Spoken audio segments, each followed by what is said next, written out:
Vamos orar para iniciar o nosso estudo de hoje, do falar em línguas, né? Que o Senhor esteja falando aos nossos corações. Pai, em nome de Jesus, eu me coloco diante da Tua presença, Senhor, pedindo a Tua inspiração, pedindo que o Senhor me permita ser instrumento, Senhor, dentro desse assunto, dentro desse estudo, dessa ferramenta espiritual tão importante, Senhor, de edificação das nossas vidas, do nosso espírito que o Senhor nos deu, para que nós possamos ser edificados no Espírito, Senhor. E que este conhecimento venha edificar as nossas vidas, a vida de quem está assistindo agora e também daqueles que vão assistir depois, através da gravação deste estudo, Senhor. Nós te agradecemos em nome de Jesus. Amém. Então, dando prosseguimento no nosso estudo, né? Nós estamos estudando capítulo a capítulo desse livro do Falar em Línguas do Luciano Subirá. E o tema, né? O título do capítulo de hoje é Sensibilidade Espiritual. E como nós já temos aprendido, orar em línguas é um verdadeiro exercício espiritual. Quanto mais a gente praticar isso, mais sensibilidade a gente vai adquirir quanto ao nosso próprio espírito. Uma vez que a oração em línguas, ou através da oração em línguas, nós sabemos que é o nosso espírito que está orando. Como está escrito em 1 Coríntios 14:14. Porque se eu orar em línguas, o meu espírito ora. Então nós precisamos compreender mais acerca do papel do nosso próprio espírito dentro da nossa vida cristã, ou dentro da vida cristã. Em razão disso, em vez de antes de a gente entrar no lado prático, né, dessa questão de como as línguas elas geram essa sensibilidade espiritual no nosso interior, no nosso espírito, nós vamos falar rapidamente sobre alguns conceitos, né, do espírito humano, que também não dá tempo da gente se aprofundar, que é um assunto muito profundo, mas espero que a gente, mesmo passando por cima, possa dar um esclarecimento sobre esse assunto. Nós vamos falar sobre o espírito, a alma e o corpo. Então, nós, estudando a palavra de Deus, nós entendemos que nós, seres humanos, né, que o homem em si, ele foi criado por Deus como um ser tripartido. A nossa constituição, nós somos constituídos de espírito, alma e corpo. A Bíblia, ela menciona essas três partes distintas entre elas.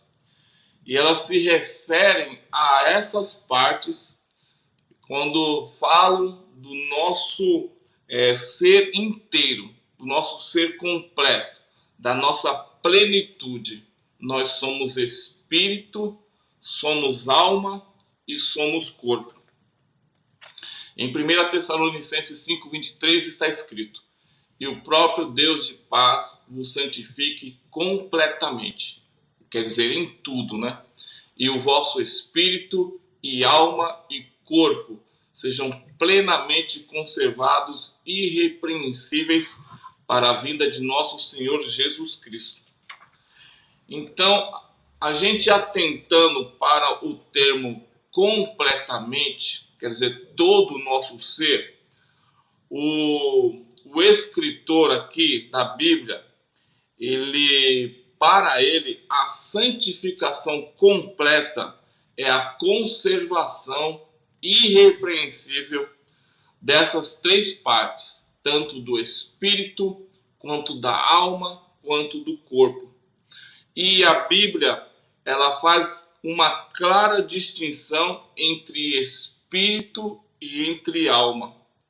E ambos compõem aquilo que nós chamamos de homem interior, conforme 2 Coríntios 14:16, que diz: por isso não desfalecemos, ainda que o nosso homem exterior se corrompa, o nosso homem interior, contudo, se renova de dia em dia. Mas eles são distintos entre si. E tem um versículo que ele traz ainda mais luz acerca dessa diferença entre a alma e o espírito, que está em Hebreus 4:12, que diz: a palavra de Deus é viva e eficaz e mais cortante do que qualquer espada de 2 gumes, e penetra até a divisão de alma e espírito, de juntas e medulas, e é apta para discernir os pensamentos e intenções do coração. Hebreus 4:12. Então esse texto de Hebreus, ele diz que a palavra, ela penetra até a divisão de alma e de espírito.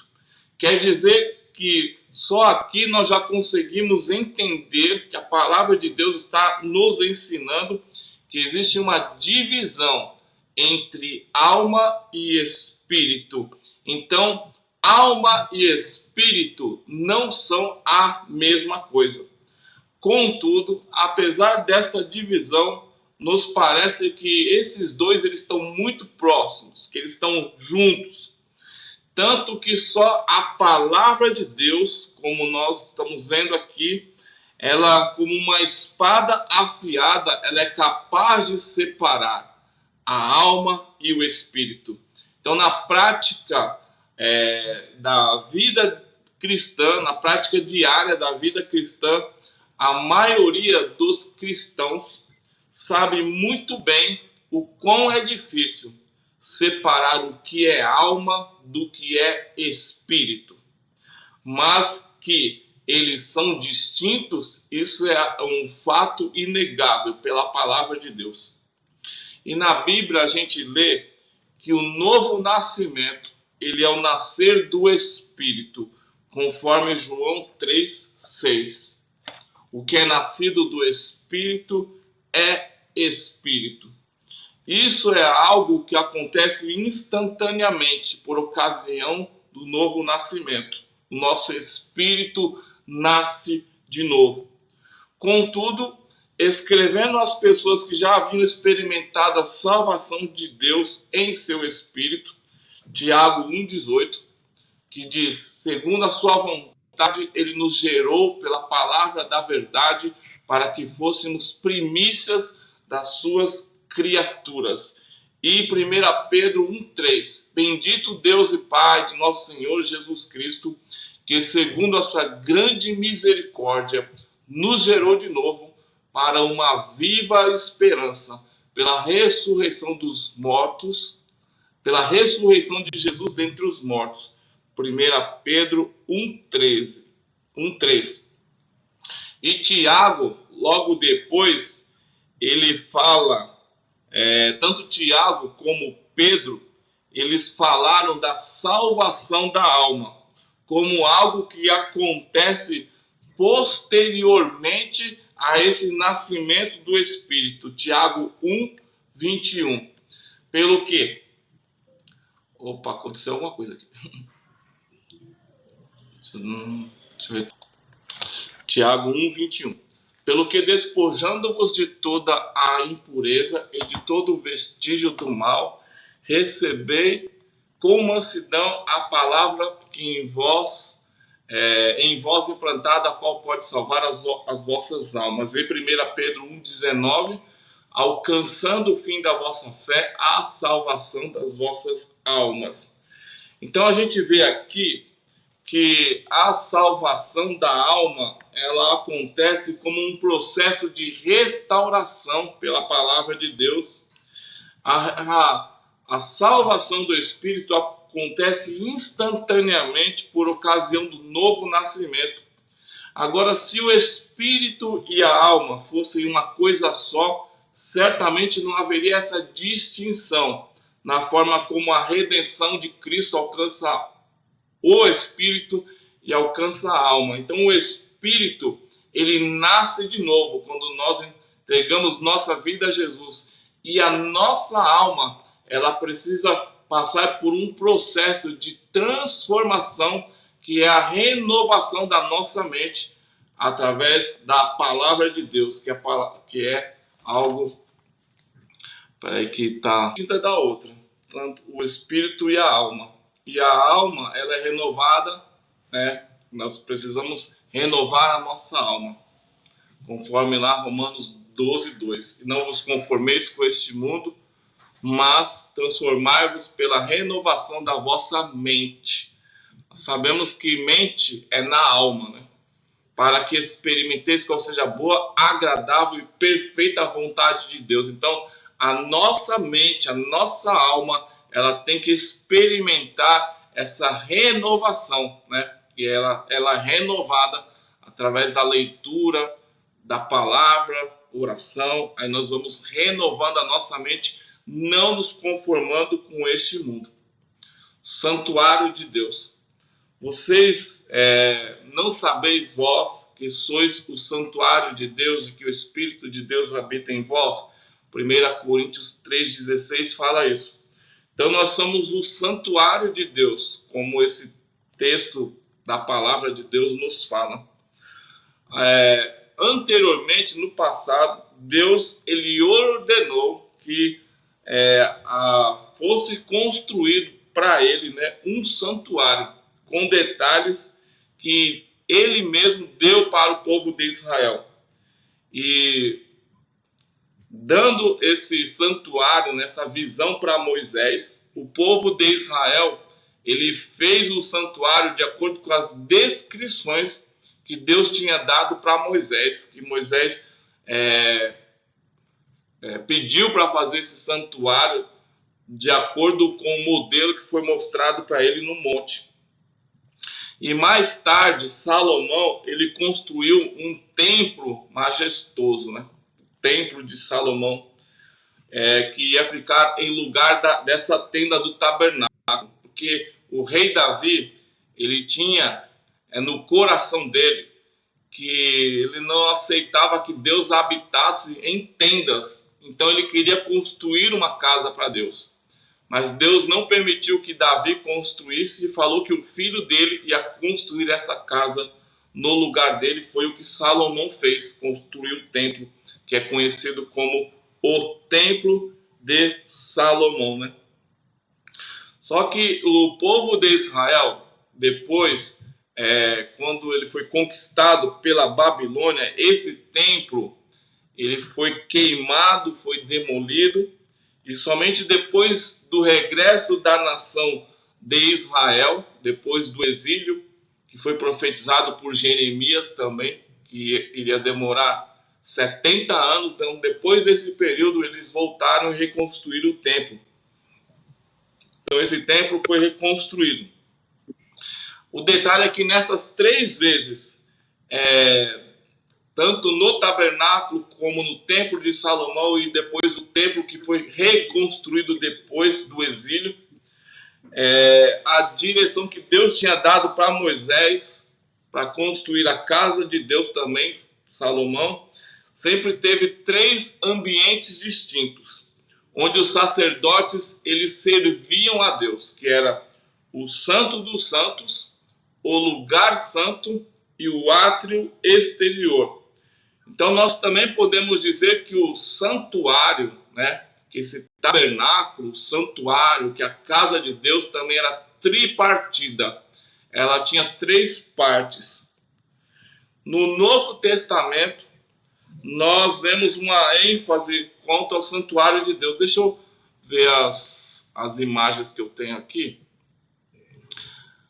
Aqui é citando, né? Em Hebreus 9:13, falando do santuário. Deixa eu ver. A gente voltando aqui no Novo Testamento, a gente vê que tem uma outra ênfase, né? Não desse santuário, mas há um novo santuário de Deus. E já não tem mais a ver, né, com esses templos que foram construídos por mãos de homens, né? Na última pregação, o próprio Estevão, né, foi o primeiro mártir da igreja, que foi um dos 7 primeiros diáconos. Ele declarou que o Altíssimo, ele não habita em templos feitos por mãos de homens. Atos, capítulo 7, versículo 48. Então, antes de ele se tornar esse primeiro mártir da igreja, ele depositou essa mensagem no coração do seu perseguidor, Saulo, que mais tarde ele viria a escrever sobre o santuário de Deus que somos nós. Então, a igreja, no início, ela compreendia isso. Quando Jesus bradou na cruz, em grego, tetelestai, quer dizer, está consumado, o véu do templo, ele se rasgou de alto a baixo, o véu que separava duas partes do templo, né? O lugar santo e o lugar santíssimo. E a partir deste momento, a presença de Deus deixou de estar restrita ao templo e o nosso Pai, ele veio habitar em nós, fazer morada em nós, no nosso espírito, naqueles que nasceram de novo, que nasceram do Espírito. E como santuário de Deus, nós também somos tripartidos. E a semelhança dos santuários do Velho Testamento, do Antigo Testamento, que eles eram uma figura do santuário da nova aliança em Jesus Cristo, que somos nós. Cada uma das 3 partes do santuário corresponde às nossas 3 partes, que são espírito, alma e corpo. E a gente olhando para o tabernáculo pelo lado de fora, a gente via apenas 2 partes. Uma parte que era coberta e outra parte que era descoberta. Sendo que a parte coberta era a tenda da revelação. E a parte descoberta, o átrio exterior. Mas ao entrar na tenda, nessa parte coberta, a gente percebia que havia 2 ambientes distintos. E esses ambientes eram separados por um véu, que era o lugar santo, o santo lugar, e o santo dos santos, ou lugar santíssimo, conforme Hebreus 9, de 1 a 3, que diz: Ora, também a primeira tinha ordenanças de culto divino e um santuário terrestre, porque um tabernáculo estava preparado, o primeiro, em que havia o candeeiro e a mesa e os pães da proposição, ao que se chama o santuário, ou o lugar santo. Mas depois do segundo véu estava o tabernáculo, que se chama o Santo dos Santos. Aqui tem uma imagem aqui do tabernáculo, né? Ele era cercado ao redor, né, por essas curvas ao redor, tinha essas cercas, né, ao redor, e dentro, do lado de fora, um local aberto, tem o pátio exterior, né, que é chamado o pátio exterior, e essa parte coberta, né, que é a tenda onde ficava o lugar santo e o santo dos santos. Aqui a tenda vista por dentro é separada por um véu, separando esses 2 lugares, o lugar santo dos santos. O lugar santo à direita e o santo dos santos à esquerda. E aqui é um esquema, né, da posição deles, né? Então tinha o pátio, que é o átrio exterior do lado de fora, e dentro da tenda o lugar santo, né, à direita, e à esquerda o santo dos santos. Quer dizer, olhando apenas de um modo superficial, parecia que era só um ambiente, né? Você vê a tenda, né? Olhando aqui, parece que é um ambiente só, a tenda, né? Mas dentro, pode reparar que são 2 ambientes. E eles eram separados por um véu. É, da mesma forma, semelhantemente, né, olhando, né, para nós, né, pode-se achar que a nossa parte interior é uma parte só, né?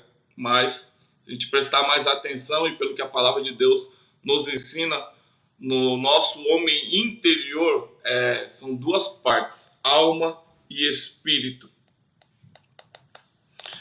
Então, o espírito, ele corresponde ao lugar mais santo, né? O lugar santíssimo, que é onde se encontrava a presença de Deus e também onde Deus falava. E a alma corresponde ao lugar santo e o corpo corresponde ao pátio exterior, né? Ou átrio exterior, nessa parte de fora da tenda. Então, a importância da gente examinar essas figuras é compreender que, assim como o Santo dos Santos, o lugar santíssimo, era o lugar mais importante do tabernáculo, assim também o nosso espírito. Hoje, ele é o lugar mais importante do santuário de Deus que somos nós. Então, nós precisamos ter consciência do valor do nosso espírito na nossa vida cristã. Porque o nosso espírito é o lugar onde Deus fala. E naquela ocasião em que Deus falou com Moisés, mandando ele construir a arca, Deus disse para ele que o propiciatório deveria ser feito com vários detalhes que o próprio Deus deu para Moisés. E então ele afirmou em Êxodo 25, 22, ali eu virei e falarei contigo de cima do propiciatório.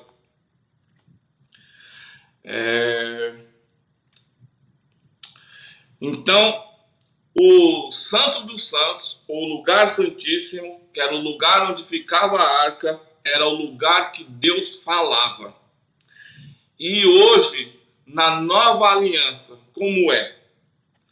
Deus, ele continua falando no lugar mais íntimo do santuário, e onde está a presença dele. E este lugar em nós corresponde ao Santo dos Santos, ou lugar santíssimo. Este lugar é o nosso espírito. Então Paulo mencionou isso ao escrever aos irmãos em Roma. Romanos 8,14, pois todos os que são guiados pelo Espírito de Deus, esses são filhos de Deus. Então o Espírito Santo, ele nos guia. Mas como ele nos guia? 2 versículos depois, no 16, nós encontraremos a resposta. Romanos 8,16. O mesmo Espírito testifica com o nosso Espírito que somos filhos de Deus. Então a direção do Espírito na nossa vida, ele vem por meio de um testificar, de um testemunho no nosso próprio espírito, que é no nosso espírito que onde Deus fala conosco. Em Provérbios 20, 27 diz que o espírito do homem é a lâmpada do Senhor, a qual esquadrinha todo o mais íntimo do coração. Provérbios capítulo 20, versículo 27. Lâmpada, né? Onde ilumina, onde a luz de Deus habita, né? Então, é onde nesse lugar que Deus esquadrinha o íntimo do nosso coração. Então, o nosso Pai Celeste, ele tem uma lâmpada em nós, no nosso espírito.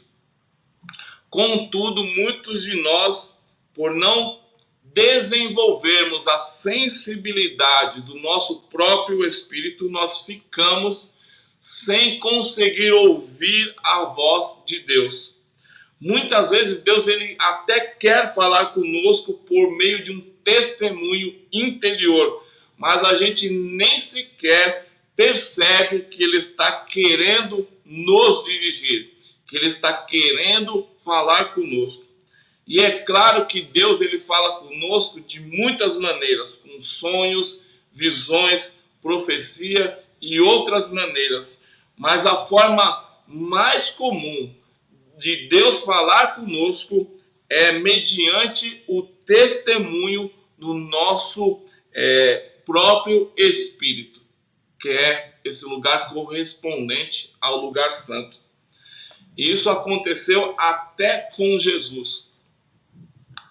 Jesus, ao se fazer carne, ao se tornar carne, se tornar um de nós, homem como nós, a Bíblia diz que ele se esvaziou de sua glória, conforme Filipenses 2, de 5 a 8, que diz: de sorte que haja em vós o mesmo sentimento que houve também em Cristo Jesus, que, sendo em forma de Deus, não teve por usurpação ser igual a Deus, mas esvaziou-se a si mesmo, tomando a forma de servo, fazendo-se semelhante aos homens, e achado na forma de homem, humilhou-se a si mesmo, sendo obediente até a morte, e morte de cruz.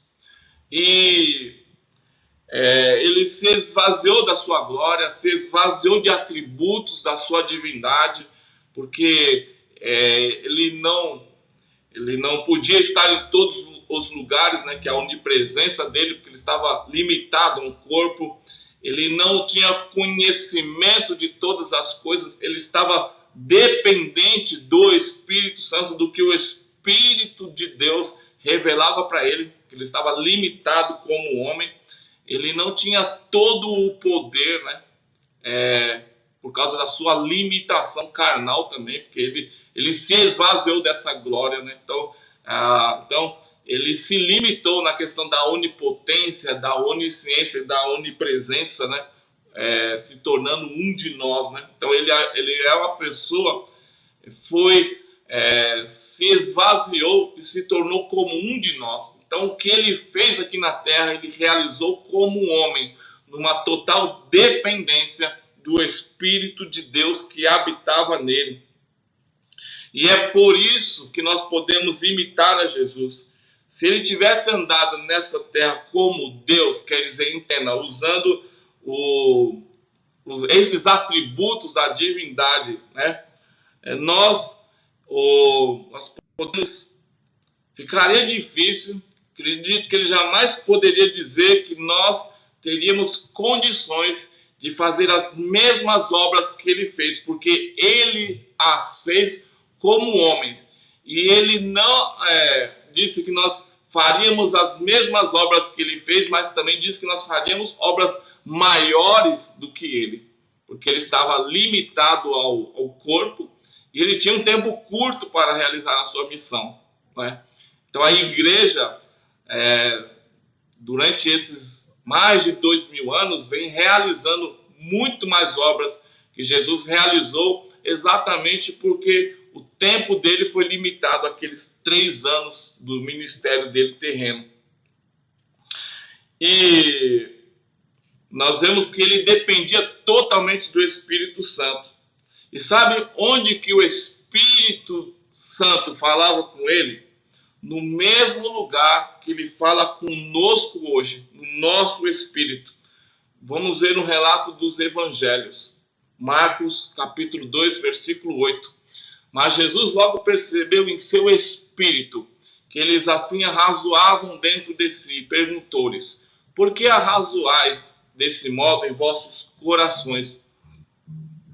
Os fariseus, eles apenas estavam pensando, mas o Espírito Santo, ele transmitiu uma informação ao Espírito de Jesus como homem, do que aqueles homens cogitavam no íntimo deles, pois é exatamente assim que Deus fala conosco, no nosso íntimo, no nosso espírito. Então nós temos em Jesus um exemplo perfeito de uma vida no Espírito, dependente do Espírito. Se se Jesus, Deus falava assim com Jesus, né? Não espere nada diferente para nós hoje. nós como cristãos hoje. Deus ele fala até de formas distintas, né? Pode ocorrer isso ocasionalmente, mas no dia a dia, o que será marcado, o modo como Deus fala conosco, é através do nosso espírito, através de um testemunho, de um testificar no nosso espírito. Então, nas vezes em que é usado o termo o Espírito Santo fala, a gente não está se referindo aqui, neste estudo, a uma voz audível. Às vezes, ele fala assim, né? Pode ser que aconteça isso, raramente pode acontecer, mas na maioria das ocasiões em que o Espírito de Deus fala conosco, é apenas um testificar no nosso interior. Por exemplo, como que nós sabemos que nós somos filhos de Deus, que nós nascemos de novo, que nós somos salvos em Cristo? A Bíblia diz que é o Espírito Santo que testifica com o nosso espírito que nós nascemos de novo, que nós somos filhos de Deus. E como que se dá essa testificação? Nós simplesmente sabemos, por um testificar do Espírito com o nosso espírito, que nós nascemos de novo. Então nós sabemos, nós temos plena convicção disso. Não é um testificar na mente, não é algo que nós racionalizamos, mas é uma convicção interior, que nós sabemos porque sabemos que somos salvos. Isso é uma convicção que nós não duvidamos. Então é esse testificar do Espírito no nosso espírito que nos dá a convicção. E nós não ouvimos nenhuma voz dizendo, vocês são salvos. É apenas uma testificação interior. Então, essa é a maneira como que Deus escolheu para falar conosco, através desse testificar no nosso espírito. Então, considere uma outra área de atuação do Espírito Santo, que é trazer a revelação da palavra de Deus a cada um de nós. Como que ele faz isso? A Bíblia responde. 1 Coríntios 2,14. O homem natural não aceita as coisas do Espírito de Deus porque para ele são loucura, e não pode entendê-las porque elas se discernem espiritualmente. 1 Coríntios 2,14. Tem a versão da Bíblia de Jerusalém, que em lugar da expressão homem natural, traz homem psíquico. Quer dizer, o homem não pode compreender as coisas de Deus com a sua psique, com a sua mente, porque elas se discernem com o Espírito. E é no nosso próprio Espírito que o Espírito Santo ensina as coisas espirituais. Não é na nossa mente. 1 Coríntios 2,15. Mas o que é espiritual discerne bem tudo, e ele de ninguém é discernido. Então, o discernimento é no espírito, não é na mente, não é na alma, é no espírito. Exercitando o espírito. Muitos de nós já aprendemos que é possível exercitar o corpo e até a mente, né? Que é uma parte da alma. Assim como nós exercitamos o nosso corpo com atividade física, a nossa mente ela também é exercitada mediante a prática de leitura, de cálculo, de jogos, etc. Nós exercitamos a mente assim. Mas e o espírito? O espírito ele pode ser exercitado? Se o corpo e a alma se exercitam, por que não o espírito? Então nós podemos crer que certamente nós podemos exercitar o espírito. Agora, a nossa dificuldade em ouvir Deus começa na insensibilidade do nosso espírito. E a razão do nosso espírito permanecer insensível se deve ao fato de nós usarmos o nosso espírito muito pouco. Mas à medida que nós praticamos o exercício espiritual de orar em línguas, uma nova sensibilidade irá aparecer. E o Luciano Subirá ele relata que nas experiências dele, no sentido de ouvir a Deus, ele percebeu que houve um crescimento à medida que o tempo que ele gastava orando em línguas crescia. À medida que ele dedicava mais tempo orando em línguas, mais aumentava a capacidade dele de poder ouvir a Deus, de escutar a Deus, porque Deus, ele fala mais frequentemente no nosso espírito. Por isso a importância de nós exercitarmos o nosso espírito. Quando você ora em línguas, é o seu espírito que está falando, não é a sua mente. E o que acontece, por exemplo, quando você ora 2 horas sem parar em línguas, nessa linguagem sobrenatural do espírito? O seu espírito, ele terá 2 horas de exercício, de atividade intensa, e você estará mais consciente do seu próprio espírito. E o que acontece se a gente não exercitar o corpo? Os nossos músculos, certamente, eles vão se atrofiar, se não houver nenhum tipo de exercício físico. O Luciano Subirá se recorda de que em uma certa ocasião, na adolescência dele, ele caiu de bicicleta e ele trincou a rótula do joelho esquerdo. Aí foi necessário ele passar mais de um mês com a perna imobilizada.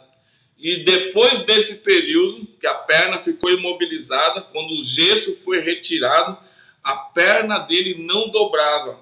E ele levou um bom tempo fazendo exercícios, fisioterapia, para aos poucos ele poder recuperar o movimento da perna e a liberdade necessária para ele voltar às atividades físicas normais. Isso é atrofia. E com o nosso homem espiritual não é diferente. Também existe atrofia espiritual.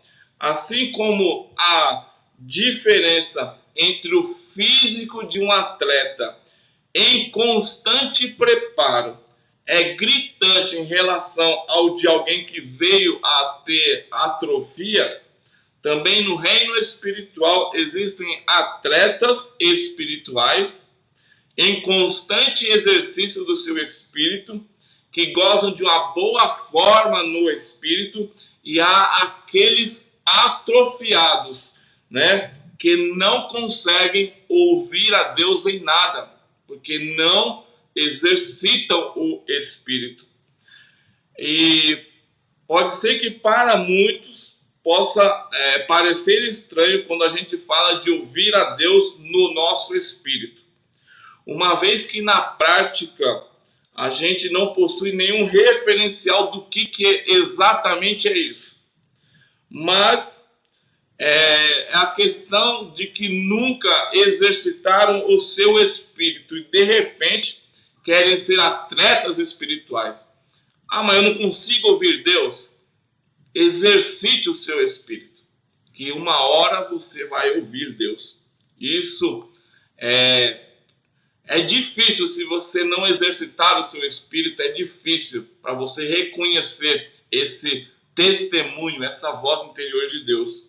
Porque a sensibilidade ela é algo que se adquire de forma gradual, não é do dia para a noite, é gradualmente que nós vamos treinando o nosso espírito para aprender a ouvir a voz de Deus. E essa atrofia espiritual, ela será removida mediante essa, vamos dizer, fisioterapia espiritual, lenta e progressiva.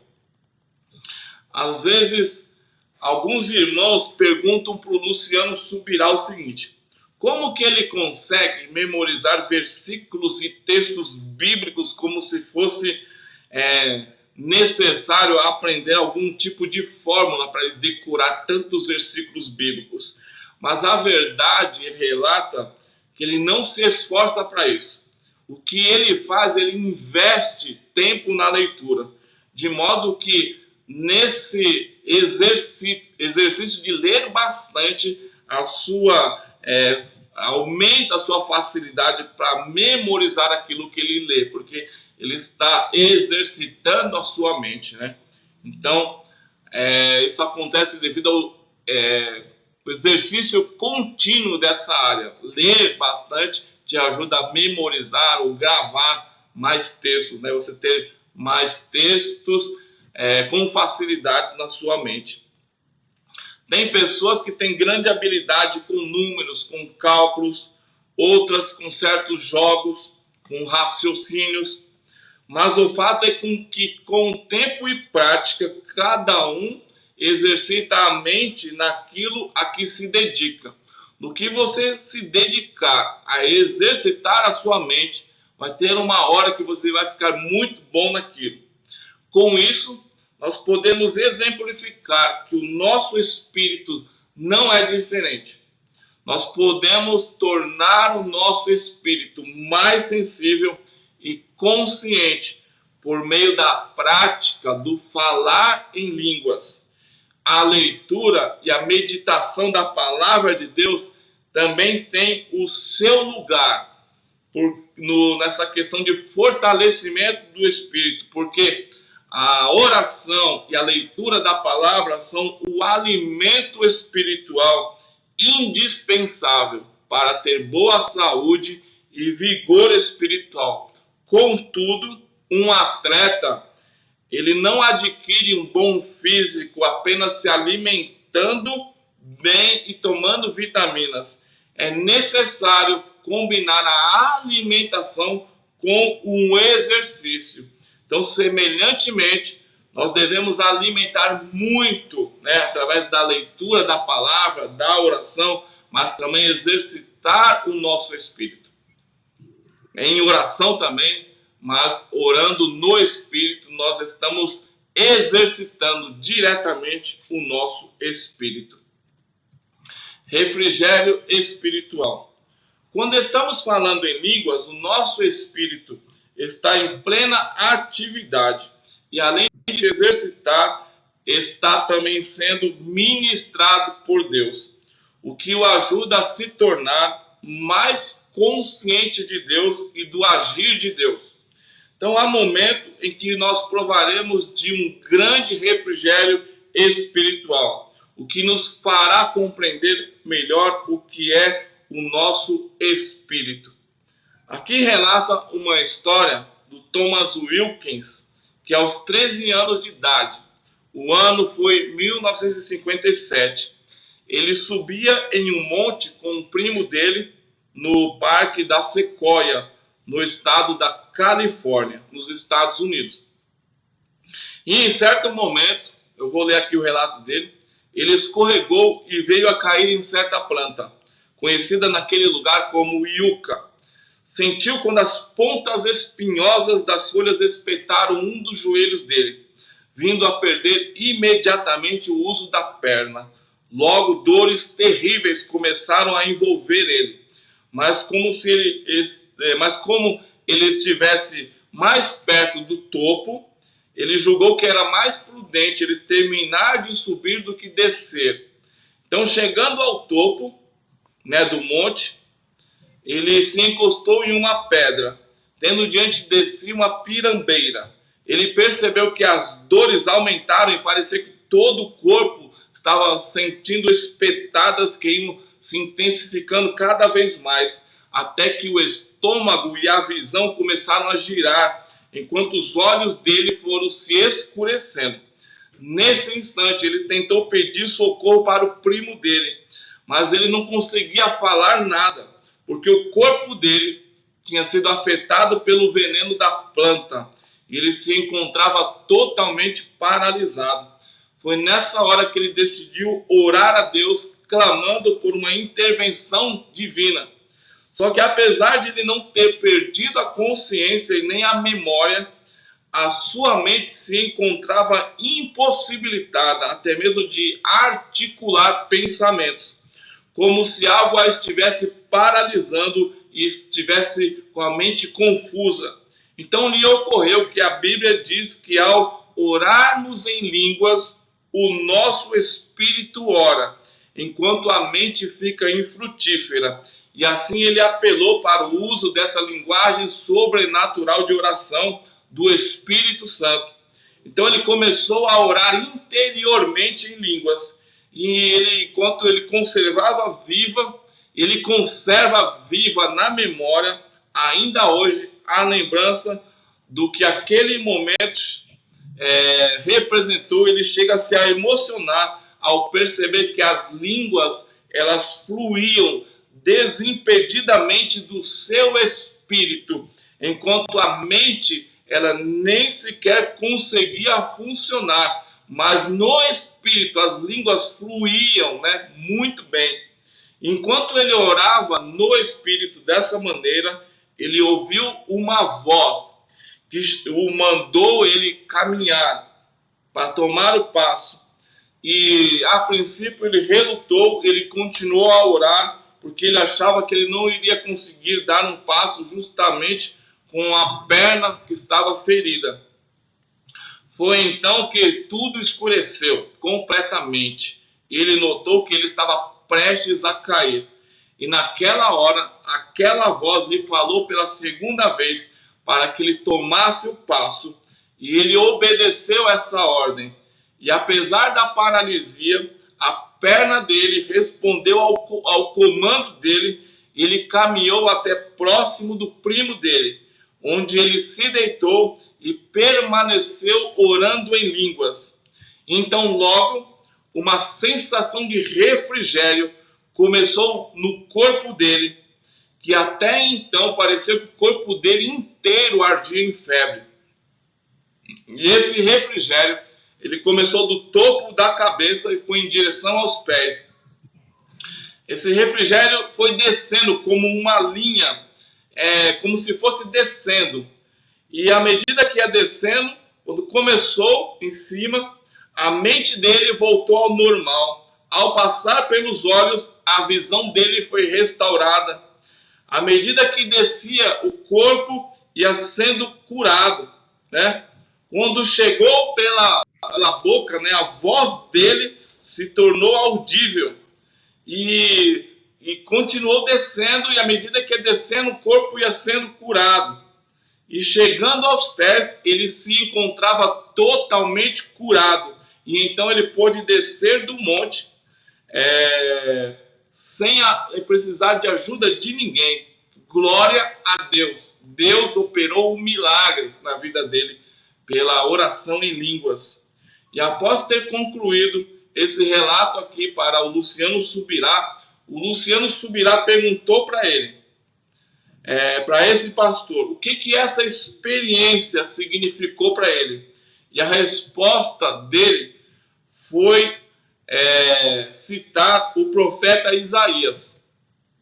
O profeta Isaías 28, 11, 12 diz: na verdade, por lábios estranhos e por outra língua falará o Senhor a este povo, ao qual disse: este é o descanso, dai descanso ao cansado, e este é o refrigério, mas não quiseram ouvir. Lendo esse texto de Isaías sozinho, nós não aplicaríamos o falar em línguas nele. Mas ao observar que o apóstolo Paulo, ele cita esse texto no Novo Testamento, se referindo a línguas, nós temos que reconhecer como as línguas estão diretamente ligadas a este assunto. E a afirmação do profeta é que há um descanso e um refrigério para o cansado. Israel não experimentou essa promessa no nível que nós podemos desfrutar hoje, porque não havia manifestação do falar em línguas naquela época. E essa é uma profecia de dupla referência, que se cumpre hoje na vida da igreja, que é o Israel espiritual, em um nível mais profundo ainda. Então nós todos temos que admitir que há momentos em que nós nos cansamos, que nós precisamos de socorro. Quando se trata de cansaço físico, uma boa dose de descanso e repouso é um remédio certo. Mas há um outro tipo de cansaço, ao qual Jesus se referiu como sendo cansaço da alma. Mateus 11, 29. 11, 29. Tomai sobre vós o meu jugo e aprendei de mim, porque sou manso e humilde de coração, e encontrareis descanso para as vossas almas. Então é esse outro tipo de repouso. E para esse tipo não há um repouso que chegue. É necessário um outro remédio, um refrigério que vem pela presença de Deus. Ao nós buscarmos a Deus, a nós clamarmos a Deus, a nós orarmos. Principalmente para quem ora em línguas, você busca esse refrigério na sua alma. E lembre-se de que o Espírito Santo, ele é o ajudador e ele é o consolador. E a ideia implícita no título é que no título que ele possui, que o Espírito Santo possui, é de que nós precisamos da ajuda dele. Ele é o nosso ajudador, ele é o nosso consolador.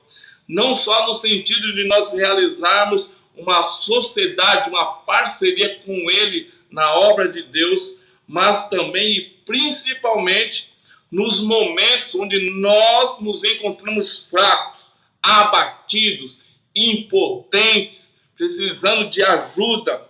Nós podemos ser gratos a Deus pelas vezes em que nós podemos clamar a Deus pelo seu Espírito e desfrutar deste refrigério.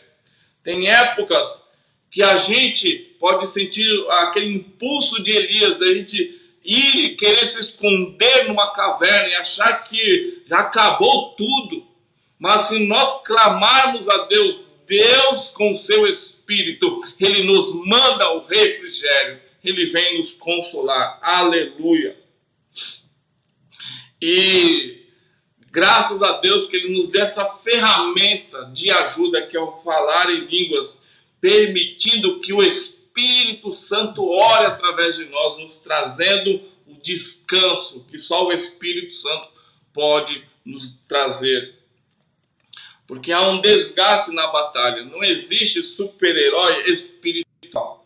Né? Todos nós nos cansamos, todos nós temos limites, embora inicialmente a gente apresente uma relativa dificuldade para aceitar isso, o tempo e a experiência vão nos mostrar que isso é um fato. E ocorrerá a cada um de nós esse momento de desgaste, principalmente após batalhas, após ministrações que nós fazemos a outras pessoas, né? Vai ter uma hora de desgaste, uma hora de cansaço físico, mental e espiritual. Mesmo nós ministrando no Espírito, nós nos cansamos. Nós podemos não sentir isso quando estamos ministrando debaixo de unção, mas quando essa unção se vai, aí nós vamos perceber o quão nós limitados nós somos. Existe um exemplo na Bíblia que se enquadra perfeitamente nesse contexto, o exemplo de Sansão. Observe o que ocorreu com ele numa ocasião em que ele experimentou uma poderosa manifestação de Deus. E vindo ele a Leí, os filisteus lhe saíram ao encontro, jubilando, porém o Espírito do Senhor poderosamente se apossou dele, e as cordas que ele tinha nos braços se tornaram como fios de linho, que se queimaram no fogo, e as suas amarraduras se fizeram das suas mãos.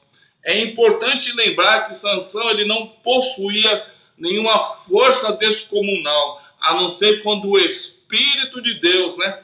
Quando a gente lê na Bíblia que o Espírito de Deus se apossava dele. Então, salvo nessas ocasiões, nós podemos dizer que ele era um homem normal. E depois de ter sido usado assim por Deus, a unção se retirou dele, mas deixou um saldo de um grande desgaste, Quer dizer, a força não era dele, mas o corpo sim. E quando a força se foi, aí o que ficou foi o cansaço. Então muitas vezes nós experimentamos isso. Depois de vencermos o nosso inimigo externo, nós descobrimos que não podemos lidar com a nossa própria limitação. E foi o que aconteceu com Sansão aqui. Na continuação, diz que achou uma queixada fresca de um jumento, estendeu a sua mão e tomou-a e feriu com ela 1000 homens. Então disse Sansão: com uma queixada de jumento, montões sobre montões, com uma queixada de jumento, feria 1000 homens. E aconteceu que, acabando ele de falar, lançou a queixada da sua mão e chamou aquele lugar Ramate-Leí. Então o corpo de Sansão, depois disso, ele quase sucumbiu, porque o esforço de matar e equilibrar aqueles 1000 homens foi muito grande. A Bíblia diz que o desgaste foi tamanho que ele quase morreu de sede. Mas aprendemos aqui uma tremenda lição com este ocorrido. Existem 2 níveis de unção: a externa e a interna.